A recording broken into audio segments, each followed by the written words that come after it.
Désolé les camarades pour ce petit retard qui est lié à la soirée d'hier, peut-être un petit peu, il y a eu un réveil un peu plus tardif, mais aussi au fait qu'on vient d'accueillir les camarades du LPA, on est allé boire un petit café avec eux. Et là donc on va pouvoir commencer. Avant en fait de commencer donc le débat, juste présenter rapidement le cadre. Donc bon, c'est un atelier du matin mais qui a un statut un petit peu particulier. Parce que c'est un atelier pour lequel en fait, nous avons invité des camarades du NPA qui ont en fait le plaisir de leur venue, sont venus de très loin parce qu'ils tiennent dans quelques jours leur université d'été très loin d'ici dans l'Aveyron, à laquelle nous sommes aussi invités. Nous allons envoyer des camarades, donc ils nous font le plaisir de leur présence pour discuter d'un thème que nous avons convenu ensemble, qui est un peu large, mais qu'on va essayer en fait de discuter, embrassant, je pense, en fait, plusieurs problèmes, mais qui n'est pas en fait un problème mineur, c'est-à-dire en fait c'est le problème de comment reconstruire une gauche révolutionnaire en France aujourd'hui, non ? Et donc ça c'est le thème du débat. La façon comme on va l'organiser, c'est qu'on va faire des introductions d'un côté et de l'autre. À chaque fois, ce sera des introductions de à peu près 20 minutes, mais avec un petit peu de souplesse, à deux voix. Ensuite, on ouvrira pour un débat avec l'ensemble des présents. Donc, n'hésitez pas à poser des questions, intervenir, etc. Et à la toute fin, on fera en fait des conclusions de 5-7 minutes dans l'ordre inverse des introductions. D'accord ? Encore, donc, petit rappel encore pour les camarades, s'ils peuvent garder leur masque à l'intérieur. Je vais présenter en fait, l'ensemble des camarades qui sont à la tribune. Donc en fait pour l'ONPA, il y a les camarades Celso et la camarade Armel, le camarade Celso de Nantes et le camarade Armel de la région parisienne. Et pour Révolution Permanente, il y a donc le camarade Arthur qui est dans le journal Révolution Permanente et moi-même Daniela qui fait partie de la direction de RP et je milite en région parisienne.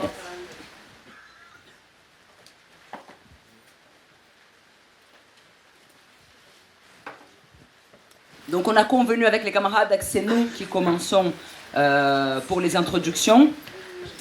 Donc je vais essayer de commencer. Donc nous sommes encore une fois très heureux d'accueillir en fait les camarades ici. Je pense en fait que vous vous souvenez peut-être, mais il y a eu à la fin de l'année 2022 une coïncidence calendaire qui était le fait que notre congrès de fondation d'ORP, il s'est fait à une semaine près, à la même date que le congrès dans lequel en fait, l'ONPA, dans la forme qu'il avait existé jusqu'en décembre dernier, avait existé.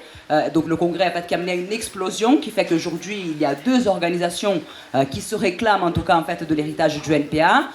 Et dès ce moment-là, nous avons en fait, d'une part exprimé toute notre solidarité vis-à-vis des camarades qui était en train de fait de se faire exclure du NPA comme nous avions été nous aussi exclus une année auparavant, mais en fait sous prétexte d'une séparation. C'était une exclusion qui ne disait pas son nom. Et en même temps, nous avons en fait dès cette époque-là émis un certain nombre en fait d'éléments de critique sur la façon comme les camarades avaient mené cette lutte politique, et nous avons également fait une série de propositions à la fois de débats et en fait de collaboration commune avec des camarades avec lesquels nous avons certes des désaccords, mais avec lesquels nous pensons avoir aussi un terrain d'accord et de convergence suffisamment important pour qu'on puisse prendre la responsabilité de débattre ensemble et aussi d'explorer des terrains de convergence pratiques. Donc c'est de ce point de vue-là que nous sommes très heureux qu'il soit là aujourd'hui, parce qu'on va enfin avoir pour la première fois un début de discussion publique entre nos deux organisations, et nous pensons que ça c'est quelque chose de salutaire pour l'ensemble de l'extrême gauche et qu'il faudrait en fait donner une continuité à ça et le reproduire dans l'avenir. Donc pour essayer de lancer la discussion, comment reconstruire une gauche révolutionnaire aujourd'hui ? Dans cette question, il y a un constat, c'est-à-dire qu'il y a quelque chose à reconstruire. C'est-à-dire que malgré le fait que nous soyons depuis 2016 dans une phase très intense de la lutte de classe, qui a donné lieu à des processus très divers mais très importants, l'influence politique de l'extrême gauche, elle n'est pas augmentée, mais au contraire, en fait, si on la compare avec ce qui avait été l'influence politique de l'extrême gauche dans les années 80, dans un mouvement en fait, comme 86, comme 95, ou même en fait dans les années 2000 où sur un terrain électoral l'extrême gauche française a dépassé la barre des 10% des voix, quelque chose en fait que je pense n'arrive pas dans beaucoup de pays. Et la réalité, c'est que malgré cette lutte de classe, notre vision en tout cas, c'est que l'extrême gauche, la gauche qui se réclame de la révolution, s'est retrouvée globalement en fait dans une position marginale, pèse peu sur les événements politiques, et ça concerne aussi bien des organisations de taille modeste comme sont les nôtres, que des organisations plus importantes comme c'est le cas de Lutte ouvrière, qui revendique en fait plus de 8000 membres et dont en fait il est difficile de voir quel est l'apport spécifique dans les différentes mobilisations que nous avons eues. Donc de ce point de vue-là, nous tentons avec Révolution Permanente depuis quelques mois d'apporter notre grain de sel à cette reconstruction d'une gauche révolutionnaire dont nous ne voyons pas du tout comme le seul avatar, mais nous pensons en tout cas pouvoir donner une contribution à partir en fait de nos positions politiques, des positions politiques de notre organisation internationale, de nos expériences dans la lutte de classe et de l'accumulation modeste que nous avons fait pendant ces quelques années, dont une grande partie dans le NPA, à la fois dans la jeunesse et dans le mouvement ouvrier. Quelles sont pour nous donc les clés de la reconstruction d'une gauche révolutionnaire, ou en tout cas en fait les clés que nous essayons d'adopter pour nous-mêmes en essayant en fait d'affronter cette tâche. Il nous semble en fait que la première condition pour pouvoir s'orienter et mener une politique révolutionnaire, c'est d'avoir en fait une vision juste sur la situation politique et les tâches des révolutionnaires. Cette fameuse formule, une compréhension commune de la situation et des tâches.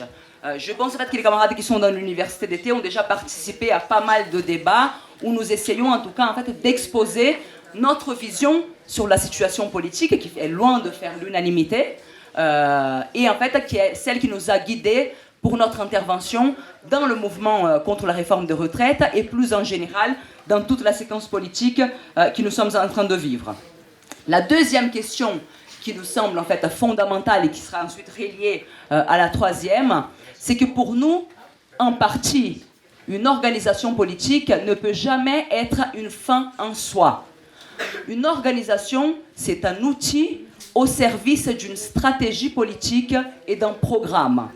Et de ce point de vue-là, il nous semble en fait que la question de la clarification du projet stratégique est une question fondamentale, ce qui m'amène en fait à la troisième condition, qui est celle d'avoir en fait un débat avec les autres traditions de l'extrême gauche, c'est-à-dire en fait exister comme nouvelle organisation d'extrême gauche.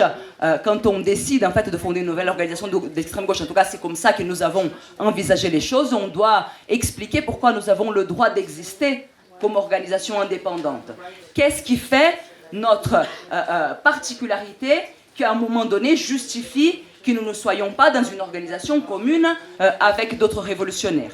Et de ce point de vue-là, pour nous en tout cas, c'est très difficile de pouvoir fonder une organisation révolutionnaire solide et sur de bonnes bases sans partir en fait d'une vision critique et d'un bilan de ce qui existe dans l'extrême gauche depuis plusieurs années, voire depuis plusieurs décennies. Donc je parlais en fait tout à l'heure de lutte ouvrière, mais la réalité c'est que nous avons eu une relativement longue expérience commune avec les camarades du NPA qui sont ici, à l'intérieur du NPA unifié qui existait jusqu'au mois de décembre avec beaucoup de luttes politiques.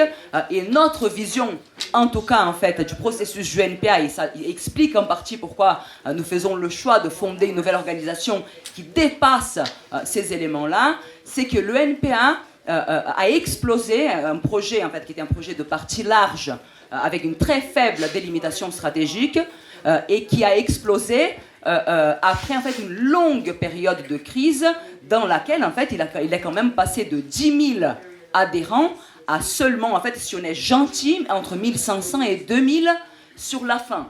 Pour nous les camarades, cela s'appelle un échec politique, l'échec d'un projet en tout cas.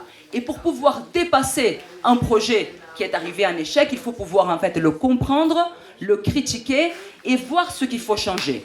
Et cela est pour nous un des principaux désaccords que nous avons depuis le début avec la façon comme les camarades ont entamé leur rupture avec l'autre NPA. Et la difficulté qu'on a en fait entre dire un NPA, l'autre, ceci, cela, elle explique une partie du problème. C'est-à-dire le fait même que vous gardiez le même nom que le parti d'Olivier Besancenot et de Philippe Poutou, à terme, crée une forme en fait de confusion, y compris il y a une blague sur internet où on dit NPA et les gens disent oui mais lequel, mais ça reflète quelque chose quand même, c'est-à-dire en fait un affichage politique, c'est quelque chose en fait d'important. Si en fait à une échelle de masse vous apparaissez comme la même force politique que Philippe Poutou, qui est devenu de façon ouverte une caution politique de la France insoumise, nous pensons que cela vous porte préjudice. Nous comprenons en fait que le NPA est un nom très connu, que c'est une marque de ce point de vue-là, mais nous pensons qu'à force de vouloir en fait explorer et utiliser cette marque, il y a une forme de confusion qui est en train de se créer entre votre organisation et l'organisation de Philippe Poutou et Olivier Besancenot, et que vous auriez en fait tout intérêt à apparaître comme une organisation clairement distincte, sur en fait des bases distinctes et sur la base d'un bilan de l'expérience faite avec ses camarades.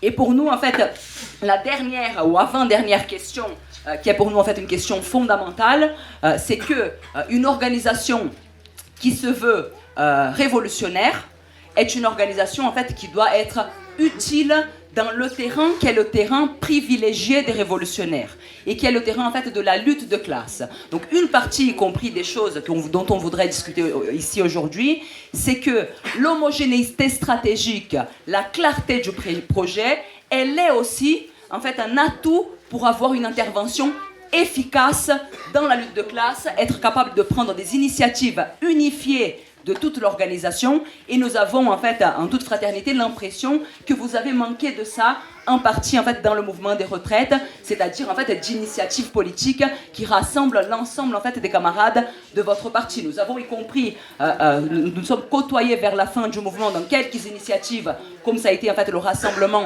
devant Matignon, mais avec une partie de votre NPA et pas avec la totalité, parce qu'il est évident qu'il y a en fait des désaccords entre vous qui ne sont pas réglés sur ces questions-là.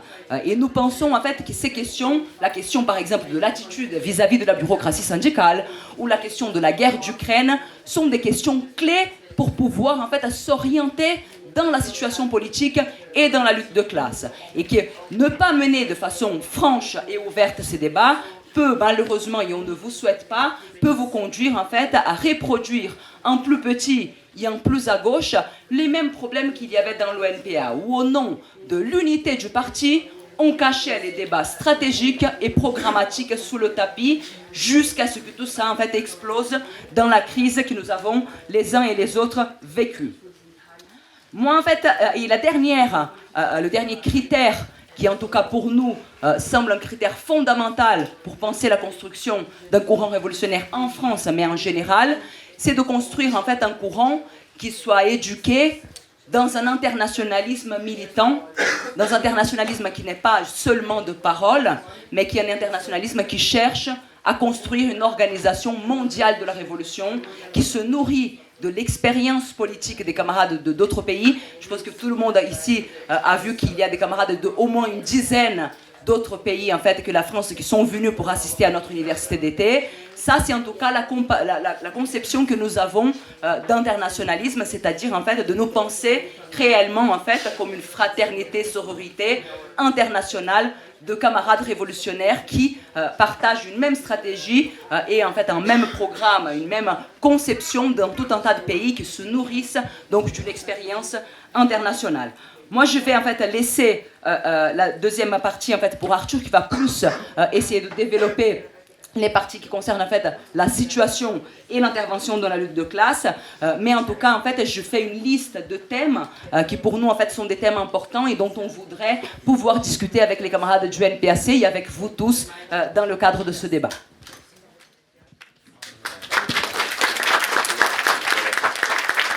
Oui, alors comme l'a expliqué Dany, on peut pas espérer, pour nous en tout cas, construire un parti révolutionnaire sans faire le bilan des expériences des partis précédents, sans des définitions programmatiques, stratégiques communes.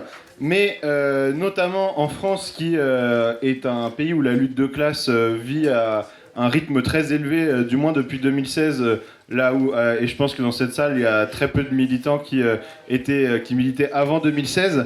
On doit aussi éprouver, chaque parti, son programme et sa stratégie à l'aune de son intervention dans la lutte des classes, qui est, comme disait Dany, le terrain privilégié pour nous autres organisations trotskistes et révolutionnaires. Et je pense que, de fait, le mouvement contre la réforme des retraites, qui a été le premier mouvement de masse depuis la précédente réforme de 2010, et qui a été une des plus grandes batailles de la classe ouvrière, au moins depuis 1995, a été pour nos deux organisations, comme le reste des organisations d'extrême gauche, je pense, un révélateur des forces et faiblesses de chacun. Et c'est pour ça qu'on voulait accorder une partie importante aussi de ce débat sur les bilans de cette lutte. Déjà, je pense que ce qu'il faut dire de notre point de vue, c'est que contrairement à ce que peut dire une grande partie de l'extrême gauche défaitiste, que ce soit le NPA de Philippe Poutou, d'Olivier Besancenot et Lutte ouvrière, on ne peut pas dire cette année que la vapeur n'était pas là. On ne peut pas dire qu'il n'y avait pas les moyens d'y aller plus loin. On ne peut pas dire que la victoire était impossible. De fait, on en a énormément parlé déjà hier, donc je ne vais pas non plus reprendre toutes ces définitions, mais on a vu une douzaine de journées d'action de masse, de nombreux secteurs en grève reconductible majoritaire dans des secteurs clés de l'économie, des manifestations sauvages et une tendance au débordement après le 49-3. Et si Macron a tenu, on l'a dit hier, c'est Anas qui l'a dit, je le vois au fond de la salle, évidemment c'est grâce à la police, ça beaucoup de gens le savent et le voient dans notre camp, mais aussi grâce au fait aux directions du mouvement contre la réforme des retraites, donc les directions syndicales. Et donc la question pour nous qui me semble centrale, c'est qu'est-ce qu'on fait les révolutionnaires pour tenter de dépasser la politique proposée par l'intersyndicale, pour penser de casser les murs qui étaient posés par cette intersyndicale. Alors d'un côté, Lutte ouvrière, de fait, qui est l'organisation qui se réclame de plus de militants, a absolument, je pense, rien fait de manière indépendante. Je pense que tout le monde a vu que malgré, soi-disant, ces milliers de militants, on a très peu vu même leur porte-parole durant ces 6 mois. Moi, je n'ai aucune vie, personne n'a vu une politique de lutte ouvrière indépendante, et on l'a vu à la fête de lutte ouvrière pour ceux qui y étaient, que la principale chose qu'ils revendiquaient, c'était d'avoir discuté avec les ouvriers dans les usines. Discuter, mais sans proposer un programme alternatif, une stratégie alternative.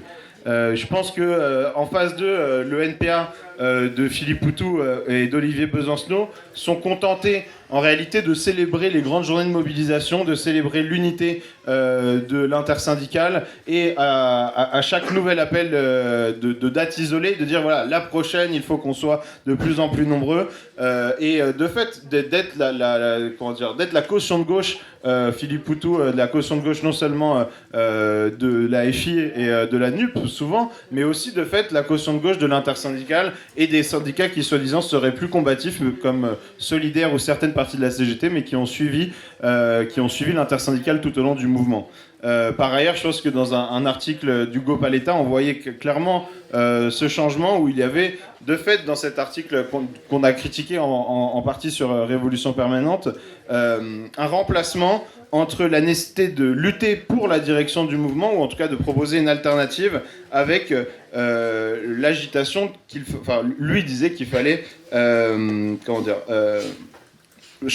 avoir un programme qui réclamait la dissolution de l'Assemblée et de nouvelles élections, et non pas un plan pour la victoire dans la rue par le mouvement de masse.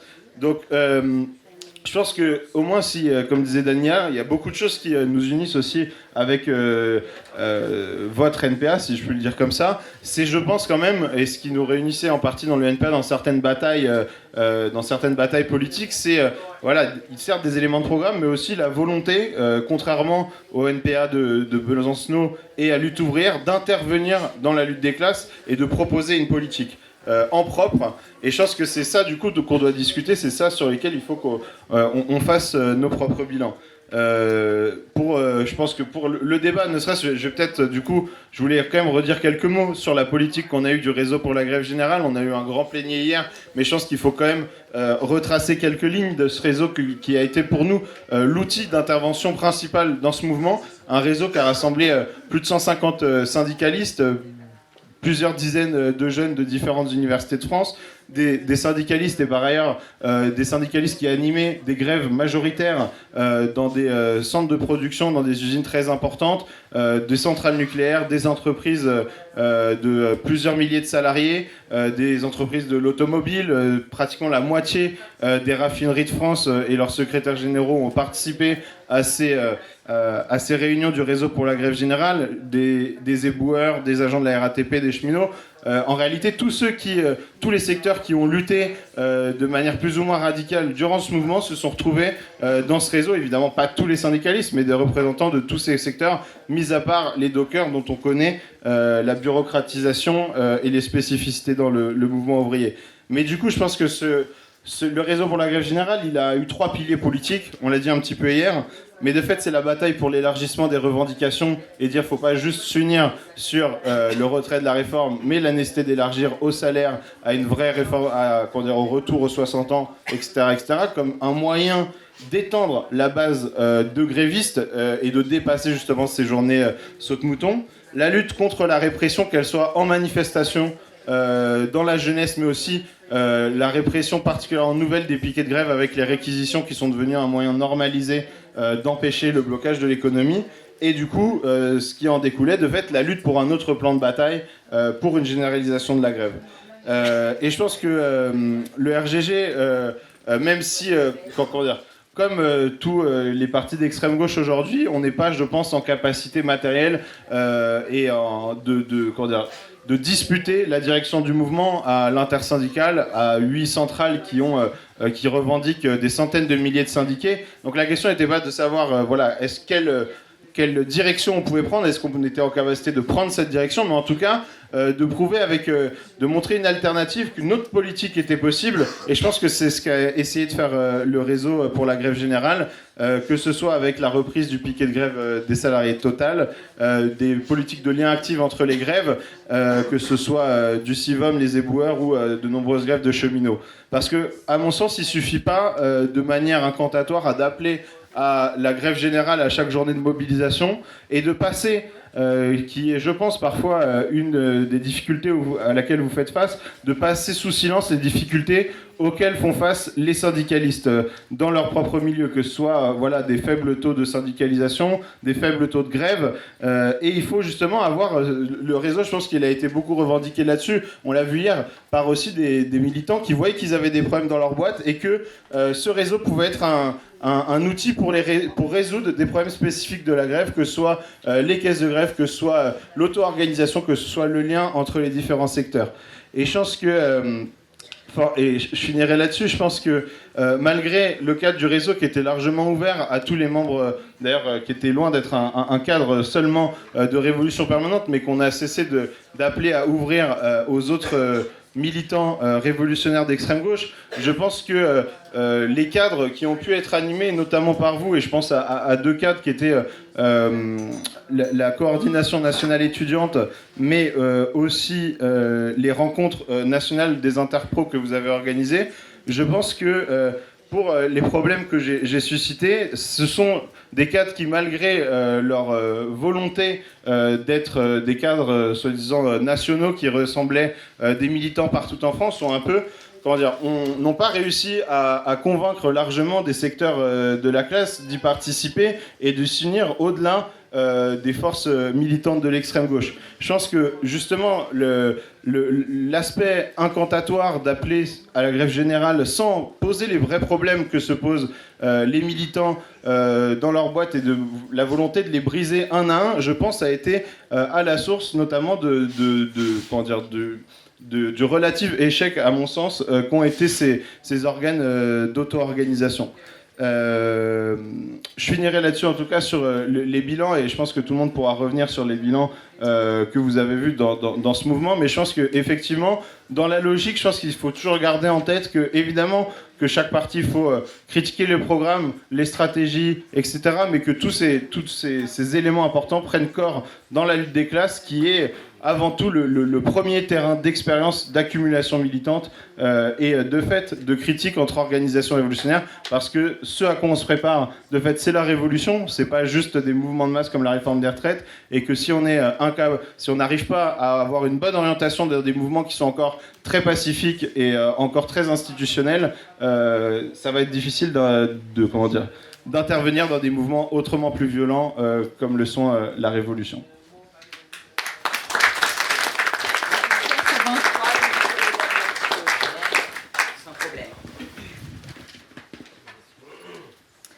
Ouais, bonjour à toutes et tous. Donc, moi, je suis Armelle, membre de la direction du NPA, et je milite dans les Hauts-de-Seine, dans le 92. Je suis institutrice.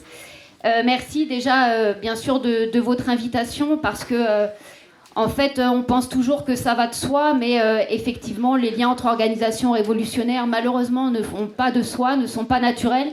Et donc, c'est toujours important d'y répondre, quelles que soient les discussions parfois âpres qu'on peut avoir. Et on n'est évidemment pas sans savoir, les uns, les unes, les autres, qu'entre nos deux organisations, il y en a eu, et pas des moindres, mais l'important, c'est qu'il y ait au moins ces discussions. Moi, je voudrais essayer de prendre la discussion, comment dire, on ne va pas se faire croire qu'il n'y a pas d'importantes divergences, qu'on ne tire pas évidemment les mêmes bilans. Mais il faudrait qu'on arrive quand même à penser le fait que nous, on ne se retrouve pas ici parce qu'on pense qu'on a un cadre privilégié avec les camarades de Révolution Permanente. De même qu'on n'accueillera pas les camarades de lutte ouvrière à notre université d'été la semaine prochaine parce qu'on pense qu'on a un cadre privilégié particulier avec cette organisation qui a le mérite de la durée, de l'ancrage, de l'intervention et de l'implantation. Mais on pense qu'il y a une obligation politique de nous rencontrer, de maintenir ces liens et de les faire peut-être même être utiles à notre camp social, à la classe ouvrière et à la jeunesse. À partir de là, nous, on tient quand même à revenir sur un premier bilan, bien sûr, qui est le nôtre, parce que le pari qui était fait un peu en décembre, peut-être pas que par ceux et celles qui ont suivi les porte-paroles dans leur scission, c'était qu'en fait, on n'y arriverait pas. Et ce que nous sommes aujourd'hui, alors effectivement, il y a 2 NPA. Pourquoi il y a 2 NPA ? Parce qu'il y a une bagarre politique qui n'est pas tranchée. Et cette bagarre politique, on n'a pas envie de la lâcher. On ne se revendique pas des orientations qui ont pu être majoritaires dans le NPA, mais on se revendique de son histoire et surtout de l'histoire politique et stratégique qu'on y a menée et des combats politiques. Et à ce titre-là, on pense, vous les camarades de Révolution Permanente, que vous n'avez pas été au bout de ce combat. Parce que force est de constater qu'on aurait pu avoir peut-être une situation un petit peu différente. En décembre dernier, pas une seule minute, les paris n'auraient été faits pour que les courants que je représente et le courant que représente Celso, on représente ici le NPA, mais on est membre aussi de 2 courants, on arrive à aboutir à quelque chose de commun à ce congrès. Et qu'au-delà du congrès, on arrive à ne pas rompre, à ne pas morceler, à ne pas émietter encore davantage. Aujourd'hui, on a plus de militantes et de militants dans notre organisation qu'on avait de votants au moment du 5e congrès. Et j'insiste particulièrement sur ce point parce que, effectivement, il peut y avoir des liens, des rapports, des relations qui sont un peu formelles, un peu obligées, un peu l'histoire, un peu le poids historique, tout un tas de choses qui oblige à faire qu'on se rencontre, qu'on ait des liens entre organisations politiques révolutionnaires, entre militantes et militants révolutionnaires. Nous, ici, on aimerait vous dire une chose, essayer de la faire comprendre, et c'est pas forcément évident, parce que nous-mêmes sommes encore un peu dedans. On pense que c'est pas, en fait, une fatalité, que l'émiettement de la gauche révolutionnaire, d'une part, n'est pas une fatalité, mais que les rapports un peu contraints et un peu formels entre ces différents courants ne sont pas non plus une fatalité. Et on trouve quand même que ce qu'on a réussi à construire depuis le mois de décembre, mais qui est le fruit d'une longue expérience et d'une longue accumulation d'expériences organisationnelles, mais aussi sur le terrain de la lutte des classes, entre deux courants, mais qui n'a pas juste rassemblé deux courants, qui a agrégé à elle des militantes et des militants, ne se retrouvant ni dans le courant de Celso, ni dans le mien, mais dans le NPA et dans l'orientation que l'on défendait, ça marque quelque chose dans la gauche révolutionnaire. Et pas seulement en France. Pas seulement en France.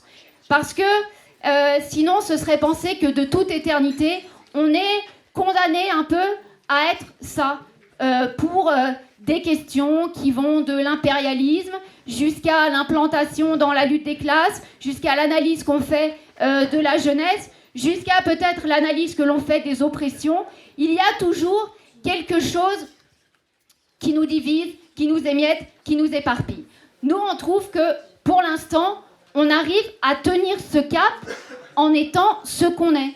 On est petit, on est un petit parti, on n'a pas fini la bagarre politique, stratégique, de scission que d'autres que nous ont engagée au mois de décembre, derrière Philippe Poutou et Olivier Besancenot, et on le dit tout de suite, on n'a pas du tout l'intention de la lâcher.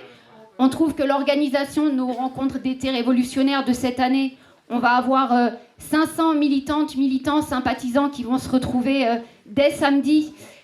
Pour nous, à notre échelle, c'est un premier succès. On est content de ça. Alors peut-être que oui, c'est pas beaucoup à l'échelle de la tragédie mondiale que le capitalisme organise. Mais on trouve déjà que finalement, dans notre situation, ça donne espoir sur ce qu'il est possible de faire.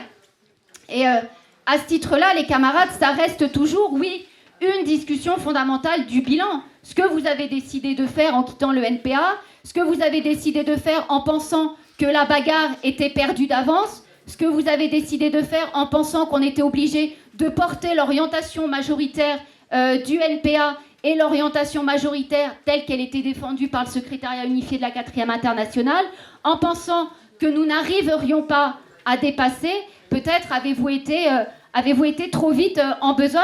En tout cas, on trouve que la situation là, telle qu'elle est aujourd'hui de ces deux NPA, nous aussi, on trouve que nous non plus, on ne trouve pas que ce soit génial, mais elle ne nous effraie pas. Pourquoi ? Parce qu'on est sûr qu'on va arriver d'une manière ou d'une autre à sortir la tête de l'eau. On pense que ça aurait été mieux de la mener ensemble. D'autant plus que, à ce jour, peut-être que c'est toujours une discussion, les raisons qui, à ce moment-là, vous ont fait quitter le NPA. Et qu'elle reste évidemment un peu en suspens, quoi. Est-ce qu'il y avait une volonté affirmée d'autoconstruction telle que ça ne pouvait pas se faire en construisant le NPA ? Est-ce que les échéances électorales à ce moment-là étaient peut-être qu'une vitrine, mais un des éléments de la discussion sur la candidature ? Effectivement, tout ça peut apparaître un peu comme des éléments de bilan bien lointains, trop du passé. Donc nous, on ne tient pas forcément plus que ça à le remettre sur la table. Par contre, on trouve que c'est important quand même d'arriver à discuter de ce que l'on est, par exemple, nous, aujourd'hui, et de ce que l'on a réussi à faire, pas du tout comme une gloriole. Au moment du 5e congrès, nous avons combattu jusqu'à la dernière minute la scission. Donc on ne voit pas ça comme une victoire, qu'il y ait un nouvel émiettement, mais par contre le fait que ça n'ait pas créé une explosion de ce que nous sommes et ait permis à deux courants, avec d'autres, de continuer un combat sur une orientation dont peut-être, bien sûr, les programmes sont à réécrire. Des camarades dans notre organisation pensent qu'il n'y a pas encore assez d'élaboration sur le programme, sur la stratégie, sur les contours délimités. Par contre, il y a quelque chose qui est clair, c'est que la centralité de la classe ouvrière, la nécessité de construire une internationale pour la révolution, la question de la délimitation stratégique, sont des débats qui sont de fait tranchés dans ce que l'on construit. Et ça, c'est quand même une énorme différence avec le NPA tel qu'il était avant le 5e congrès. Pourquoi j'ai un petit peu insisté là-dessus ? Parce que, bien sûr, le parti qu'on construit, on veut le mettre, vous le savez, mais comme vous le dites aussi, être utile à la lutte des classes, tenter de faire bouger des lignes et ne pas simplement être la mouche du coche du mouvement ouvrier tel qu'il est organisé et dans lequel nous sommes minoritaires. Et c'est sûr qu'il y a nécessité à revenir sur, en ne prenant que la mobilisation de cette année, parce qu'elle est la plus fraîche dans nos esprits, elle est la plus parlante, parce qu'elle a malgré tout marqué quand même quelque chose d'un peu particulier, c'est-à-dire qu'on a eu le sentiment à des échelles très locales, très sectorielles, très petites, très partielles, je veux dire très minoritaires, c'est évident, mais on a quand même senti la force que cela donnerait quand à un moment donné, la spontanéité, la massivité de notre camp social arrive à rencontrer une orientation portée par des militants révolutionnaires. C'est-à-dire quand en fait une situation pour laquelle on n'a pas ou peu été l'étincelle se coordonne, rencontre ceux et celles, c'est-à-dire l'élément subjectif, des militants, des militantes qui sont organisés dans un parti, qui ont une visée stratégique et qui essayent de porter une orientation. Une orientation, pourquoi pas dans le vide? Une orientation pour gagner. Donc une orientation pour gagner, c'est effectivement comment on arrive à gagner une légitimité et à construire des cadres là où on est, qui ne soient pas des coquilles vides, qui correspondent à des interventions quotidiennes, à des implantations quotidiennes, et qui se posent en opposition, bien sûr, à la stratégie des directions syndicales. Mais ça, c'est une évidence, y compris une partie de ce que nous, on avait appelé l'avant-garde large de 2016, a aussi tiré ces enseignements-là.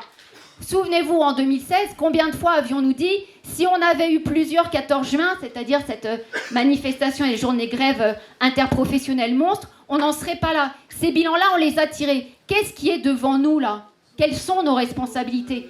Est-ce qu'à un moment donné, ou pas, on arrive à prendre des initiatives et à apparaître comme des militantes, comme des militants, créant des cadres d'auto-organisation, créant des cadres de construction de la propre mobilisation par les travailleurs, les travailleuses et la jeunesse en lutte, qui ait assez de légitimité et soit assez crédible pour donner envie d'être suivi.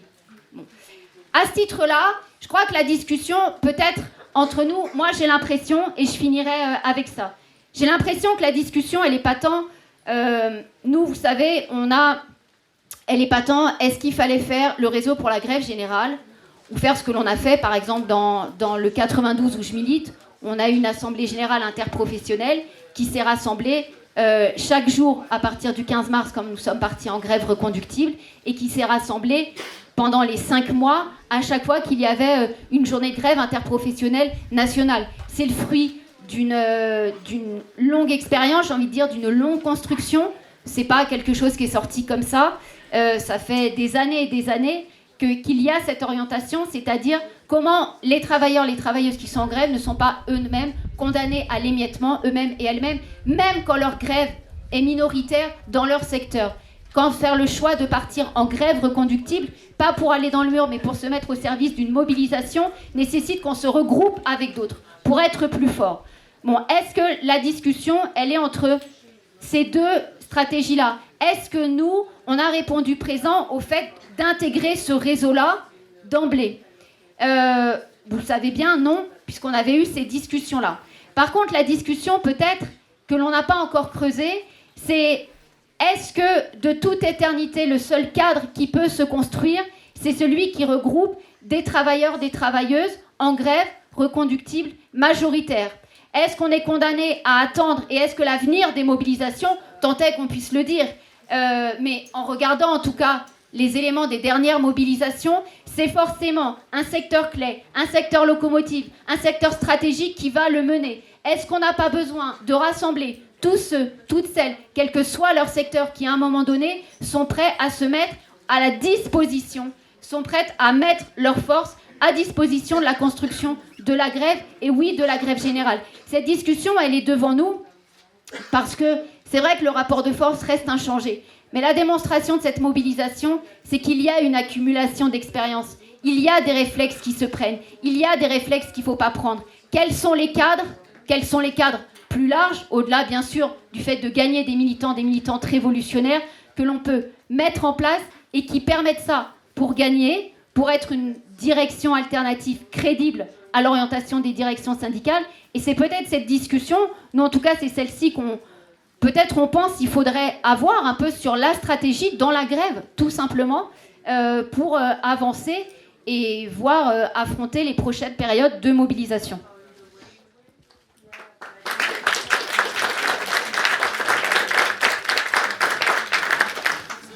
Oui, donc encore une fois, merci camarades pour l'invitation.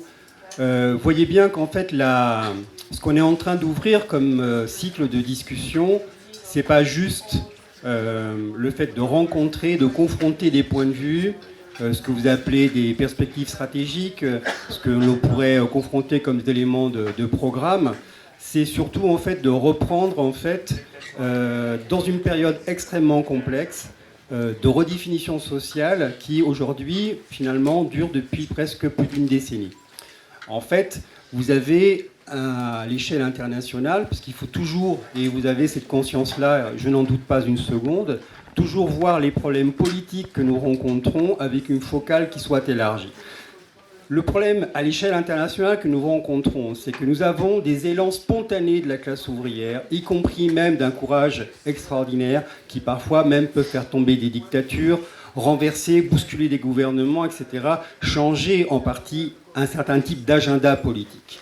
Mais cette spontanéité révolutionnaire et ce courage n'arrivent pas, à l'heure d'aujourd'hui, même pas à créer un double pouvoir, ce qui veut dire en gros une autodétermination politique de la classe ouvrière dans son acception la plus large, mais même simplement d'un contre-pouvoir, y compris dans toutes les structures d'auto-organisation, de gestion de la crise, etc.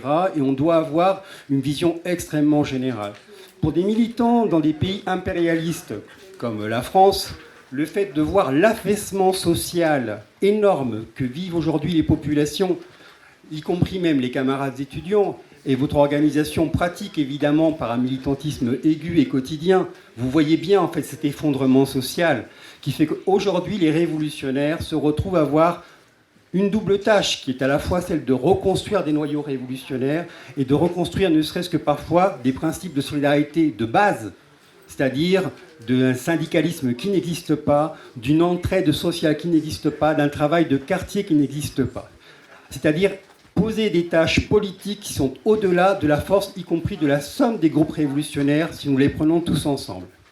Voilà en fait le cadre du problème dans lequel nous sommes, qui est un peu plus complexe que simplement la détermination des éléments qui ont manqué, et il faut avoir la discussion, dans le cycle politique, donc par rapport à l'histoire des retraites. Le problème pour l'histoire des retraites, c'est pas simplement le fait que nous avons tous tenté un certain nombre d'expériences. Là-dessus, je pense qu'on peut faire un certain nombre de choses, et voyons même beaucoup plus largement, au-delà de ce que, par exemple, le MPA et, Révolution Permanente ont tenté, mais d'autres groupes, que ce soit les autonomes, les libertaires, même les camarades de lutte ouvrière, je vous mets en garde, hein, les camarades de lutte ouvrière militent, hein, c'est pas parce qu'ils ne font pas une grande publicité, on peut critiquer leur politique, on peut critiquer un certain nombre de choses, mais les camarades militent et font un travail d'intervention.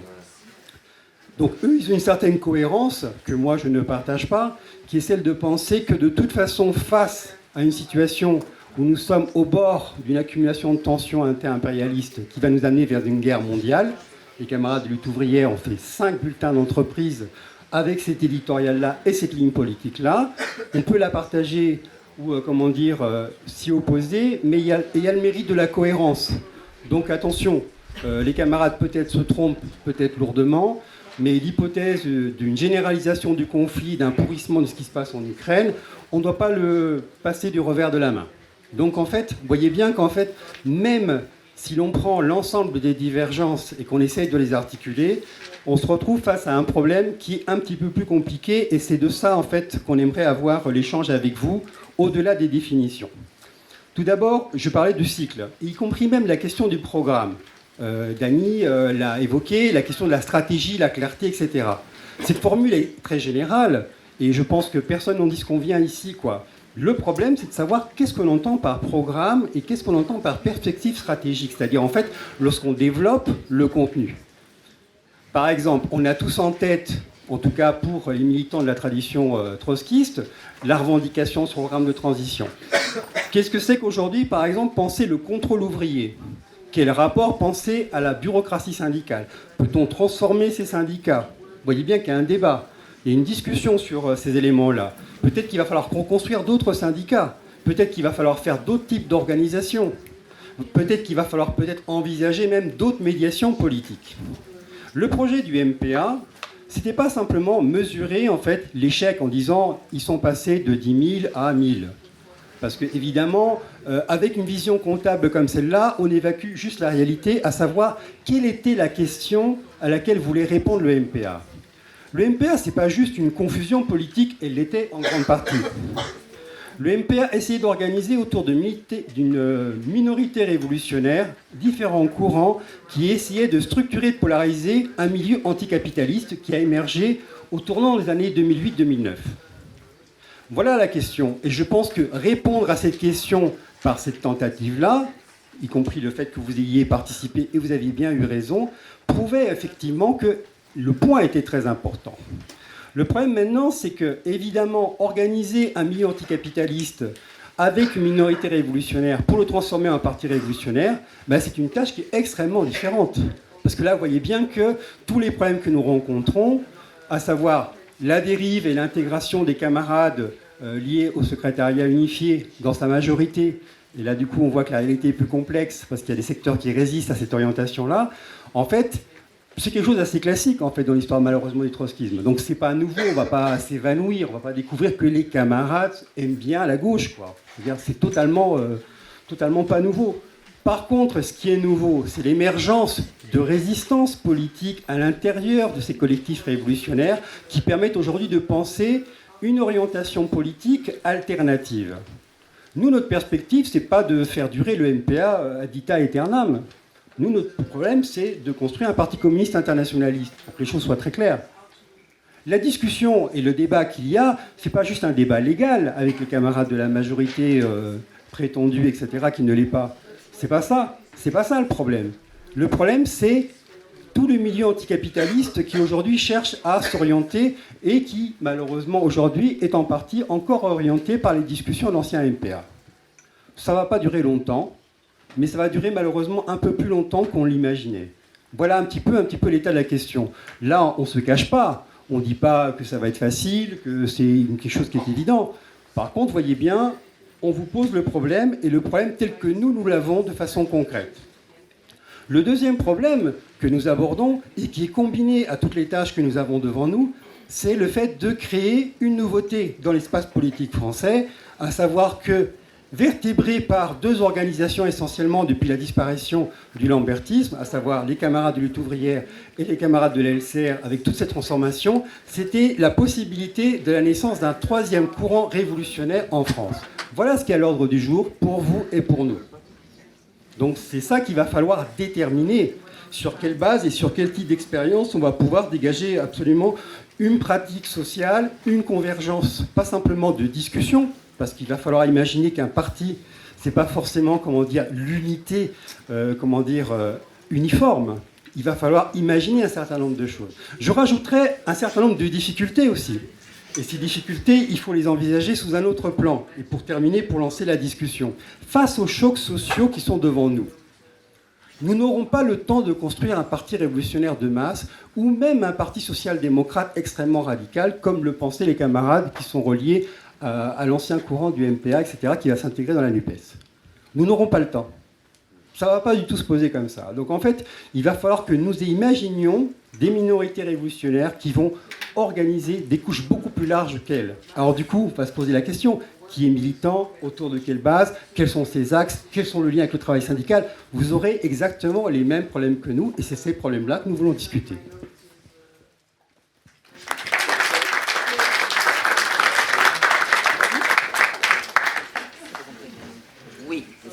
Les camarades, nous allons donc ouvrir pour le débat.